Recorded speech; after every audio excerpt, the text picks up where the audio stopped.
Here are a few examples of what can go wrong when you price incorrectly or based on emotions. Here's a house in Harbor Lake Estates in West Miramar. Very desirable community, very nice house.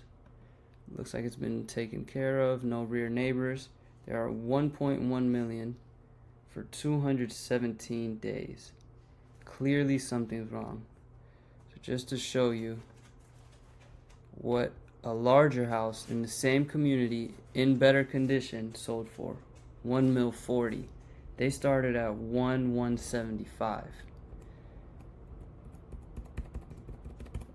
So clearly this guy is way overpriced at 1.1, and if he wanted to sell and maybe get the 1.1, he should have started around 1,050,000, 1,075,000. But at this point, he's giving the buyers all of the leverage, and who knows where he'll end up at this point. Let's look at another example. Here we're looking at a house in Silver Lakes, 4-bedroom, priced at $732,000. They started at $750,000. They've been on the market 162 days.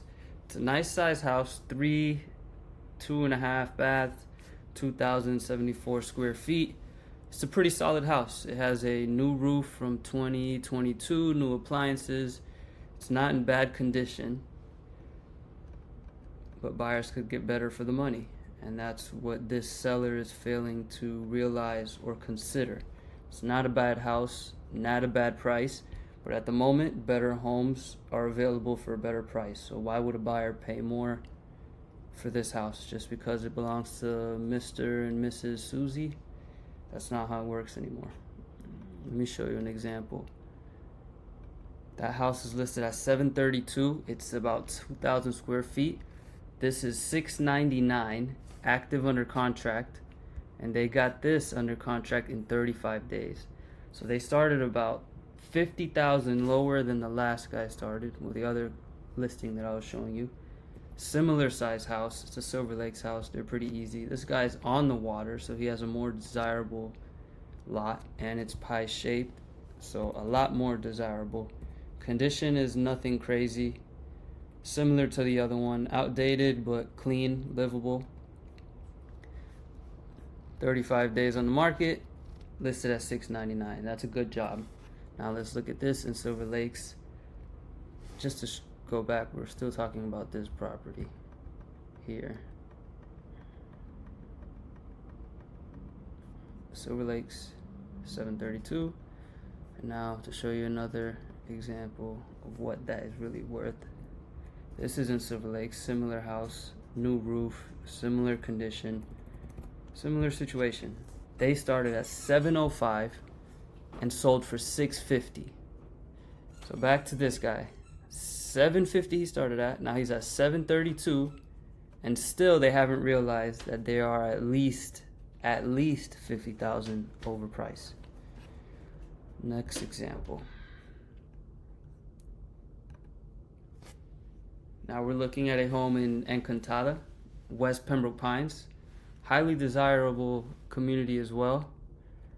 Gated, nice amenities. This is renovated in the inside. The outside looks a little neglected, but overall solid house. I know this community very well, and I know that a majority of the homes are very well taken care of and have very nice curb appeal. They're at $849,000. 137 days on the market. 5-bedroom, 4.5 bathrooms, or 3.5 bathrooms, excuse me. And this is what is available in their same community. 5-bedroom, 4-bathroom, 2,600 square feet. That's 100 square feet less, in way better condition, with a new roof. And this hasn't sold. This is $820,000. The property we're talking about here is $850,000 and hasn't sold as well. So these guys should take note of their competing active listings and lower their price, because until this $820,000 sells, this is going to sit on the market. There's no way around it. Buyers don't overpay for fun, at least not nowadays. All right, let's go to the next one. We're looking at a house in Silver Lakes once again, I'm very familiar with this floor plan. I recently sold one that was spec'd a little different from the original builder.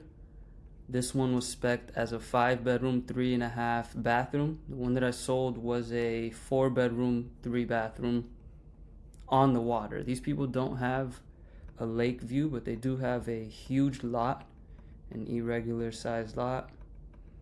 Let me get there. But they're listed at $750. This house is easily a $670, $680 house, and they're just way overpriced. There's nothing exciting about the condition. LVP floors aren't going to do it for buyers nowadays. They do have a nice lot, but clearly it's just not cutting it for that price. This is the lot. And sellers have to quickly notice it would have been smarter for them to list at, let's say, 700, which is still a little high for the house. It really belongs in the 670, 680 range. But at 700, they would have probably got some activity, have a buyer or two to negotiate, and maybe end up at 680, 690. But they started at 750. You have well, actually they didn't start at 750. They started at 765. So they have a long way down, and it doesn't seem like these sellers are really understanding what's going on. Sometimes sellers do overvalue irregular lots or items in the house or features in the house that have sentimental value to them. And maybe they say, oh, this is the nicest house or nicest lot in the subdivision. People are going to pay so much more than the other neighbor that has a regular lot. That's not true. Somebody might prefer paying $640, $630 for this than to pay an extra $100,000 just to have an extra 4,000 square feet. I like that lot, but that price is a little steep.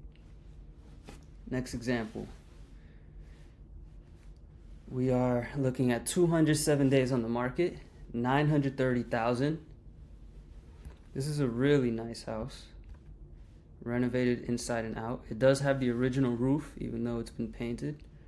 But once again, this is clearly a pricing issue.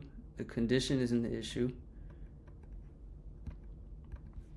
They're looking at 207 days on the market, 2,800 square feet, 5-bedroom, 3-bath. It's not a bad house at all. Clearly the price is high. I would say this is an $850 to $870 house. And buyers in the market nowadays just aren't entertaining a $930 price to get it to $570. They're just not doing it. They'll wait until you get desperate and you get your price there.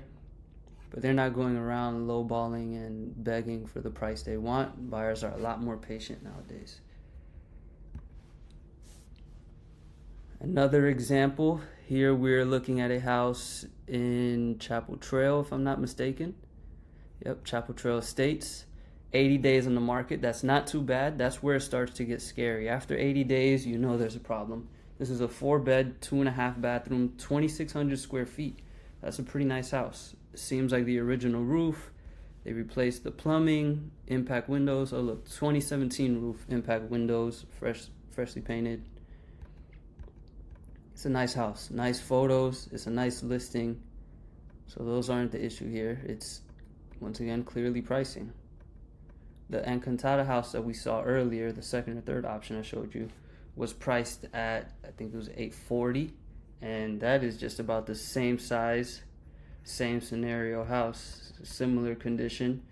So, and this is 3 minutes from that house. So I would say this has to be at least $50,000 overpriced. 50, 60,000. This will probably sell around 800. And that doesn't necessarily mean that prices are going down. It just means that sellers have an unrealistic expectation of what their homes are worth. And yeah, unfortunately, they find out the hard way sometimes, and it results in them losing tens of thousands of dollars. Another example. Here we're once again in Chapel Trail. Well, Chapel Trail area. This is Keystone Lakes, right next to Chapel Trail. 710. I know this inventory in this community very well. 710 is the best price house in this community, but this owner should know that the next price house is a lot better than this, and it's 730. So this house is smaller than the 730. 84 days on the market. That's not terrible, but it's getting scary. 1,800 square feet. The next listing in this community is 2,000 square feet. It's a 4-bedroom, 2-bath, has a pool. It's a corner lot with a new roof, impact windows. This owner should know that that house that they're competing with is a lot more desirable than this, and it hasn't sold. So they clearly aren't going to sell for 710, but maybe they're holding on to hope or counting on luck. But you can't just price houses like that. You have to look at the active inventory. You have to look at the closed sales. And let's see. 84 days isn't terrible. This should be okay. 1.1 million. We're in Encantada once again in West Pembroke Pines. Nice house. I know the inventory here as well. Pretty solid. And 1.1 isn't bad, but these guys started at 1.175. I think this is a house that'll sell around 1,050,000, maybe a little less than that. So they're not too bad at the 1.1 now, but they started at 1.175, which is probably 125, let's call it 100, 125 over what buyers will be willing to pay today. Buyers aren't going to go try to negotiate 100,000 off. It's a nice house. There's nothing wrong with this house. 9 times out of 10, the price is an issue. If not, it's the roof or something like that. Look, these guys actually have an updated roof, impact windows and doors, so there goes that. That's not the issue. Clearly, it's the price. Once again, not a bad house and not a bad price at 1.1, but they started too high and worked their way to 1.1 a little too late, and now they're feeling the burn from their mistakes. Here we are back in Chapel Trail, dimensions north. I know this floor plan as well. I recently sold one in this same community without a pool, but a lot nicer condition-wise.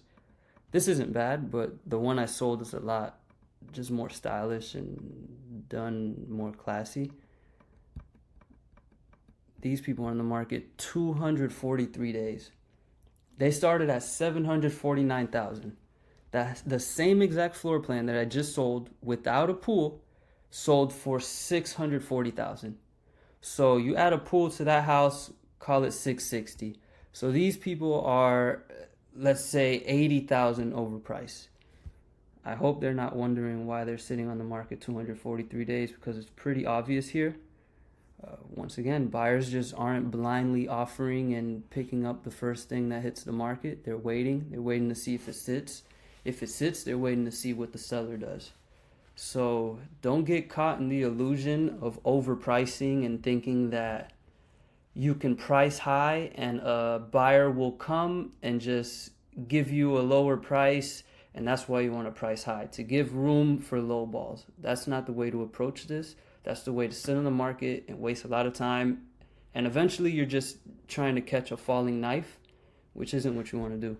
What you want to do is price right on the money, have the buyers attack your price, and sometimes they even go a little above. Sellers don't control the market, the buyers do, and it's always been that way. So yeah, here are a few examples of what not to do.